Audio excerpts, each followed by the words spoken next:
Ito ay isa sa pinaka-effective na depensa na natutunan ko nung high school ako. Gago may tae. Oh, shit! Up! To. Labas. Mabibitawan niya, mawawala yung focus niya. O bayad ka, kunin mo yung bola. Ito ang tinatawag na ladder defense. So ang gagawin mo, may titira dyan. Supal. At ikaw naman, opinsa, effective ka din. Ipasa mo sa akin. Lang.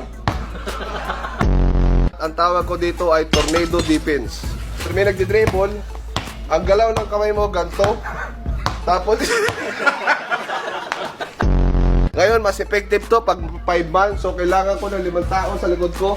So, naka 2-3 zone kayo. Ikot-ikot kayo. 1, 2, 3, go. Kung saan siya punta, sundan nyo. Huwag nyo papasokin. Tumira ako. Wala. Oh, tumalsik yung bola. Nakuha niya. Oh, depensa. Ito na!